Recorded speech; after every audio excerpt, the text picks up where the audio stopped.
Good morning. Good morning. Thank you for gathering on short notice today, and also in a day that appears to be reverting back to winter time. So we've got flurries or something expected today. The reason for this update today in this gathering is to tell you that VI and Weber International University have reached the joint and very difficult conclusion that we do not have a viable model for a merger in July. This deeply saddens the administration and the boards of each school, as we have very high regard for one another, and we both strongly believe in Weber's goal of uniting small colleges in order to preserve their identities. President Dr. H. Keith Wade of Weber joins me in expressing his personal disappointment, and importantly, I quote, applauding everyone at Virginia Intermont for keeping their attention precisely and appropriately focused on student success. Despite this decision, VI will complete the spring semester, keep scholarship support in place for the semester, and have graduation on schedule. We also expect to offer our 8-week summer session, which concludes on June 27th. We have kept the Southern Association of Colleges and Schools Commission on Colleges, so the SACS-COC. We have kept them informed of our situation and the evolving events of the last day or two, and we are grateful for the Commission consenting to the prior injunction remaining in place until July 1, which will support our accredited activities. Our decision regarding the merger means that we are right away securing Plan B for our students. I think some of my friends on the soccer team dubbed it Plan B. I've talked in general about this with students before. It's called a teach-out plan. We will talk about this a lot beginning tomorrow and work with all students who are not slated for graduation in May or the summer.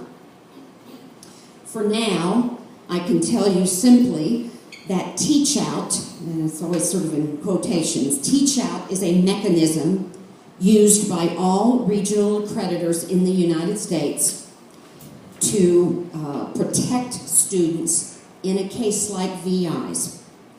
It involves VI signing agreements with several schools to teach out students so that they can complete their academic programs as planned, with all credits transferring to the other school. To be prudent and independent of the status and discussions regarding the merger over the last few days, we began our teach-out discussions with several schools more than a week ago. Our provost and associate provost, Dr. Ward and Dr. Thiers, who I assume are here somewhere, will ably shepherd the process for the students with significant help from Dean Minton and Coach Holt.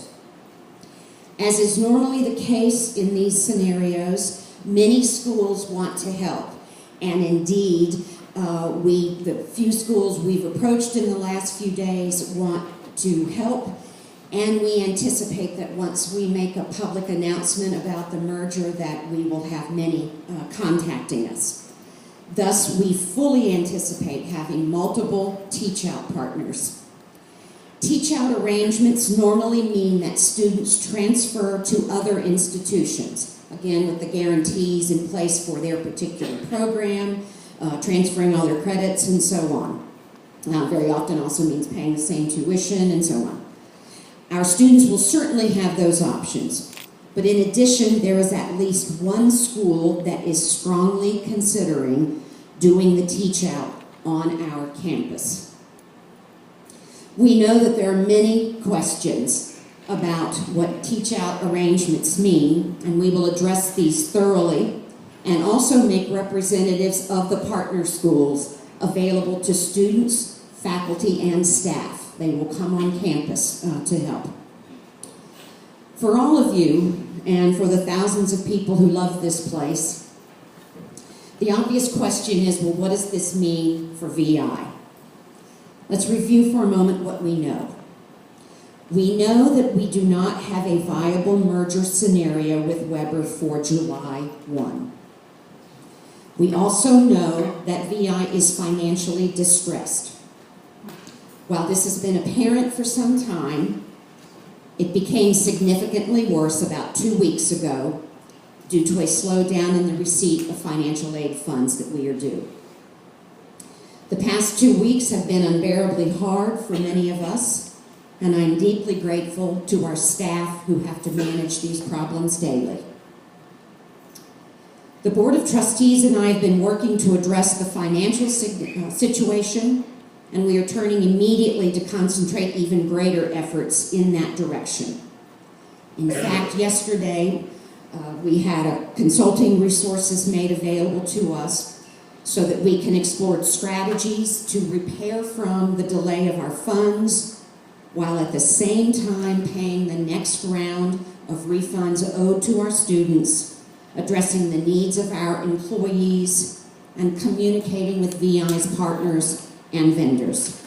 You all back there, I don't mean to have my back to you.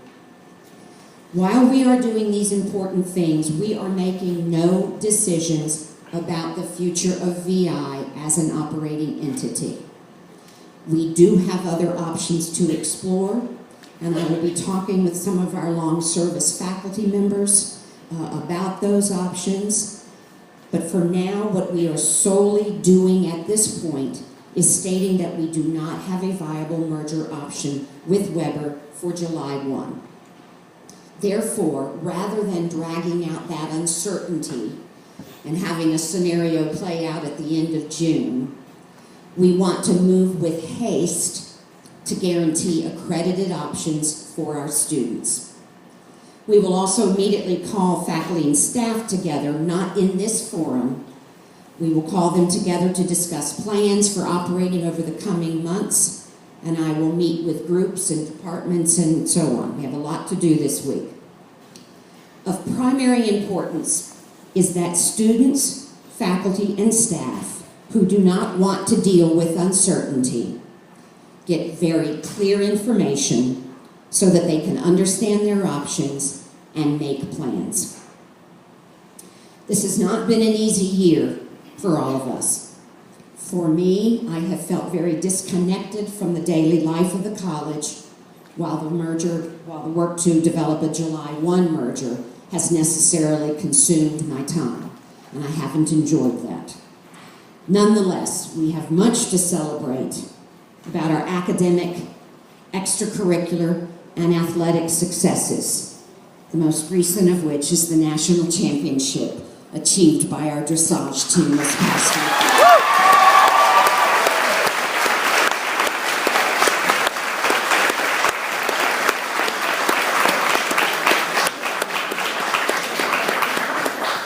I can't see which students are in the audience, but I can see Lisa. And Lisa, you're just awesome. And of course, Heather and everyone else, but congratulations. As we all know, VI's motto is Nil sine numine. Nothing without guidance, nothing without providence. I do not know why we have this chapter in the life of VI. And I wish with all my heart that we were not going through this. I believe that it is for a purpose, but right now I don't know what that is. What I do know is that Virginia Intermont College, our beloved VI, is a special place, and our students are its lifeblood. Regardless of what happens in the months and years to come, VI lives in our hearts, and we are blessed to have come this far.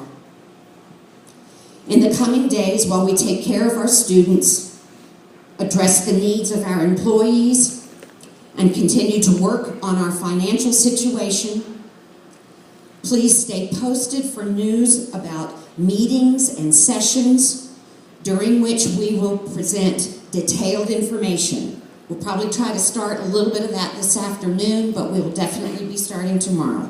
We'll answer questions, provide assistance, and the assistance to students will be down to the specific student's record and transcript and so on. While we do this, also remember to enjoy this place. and to enjoy each other. And students, remember, you are extraordinary, and you bring great joy to so many, many lives.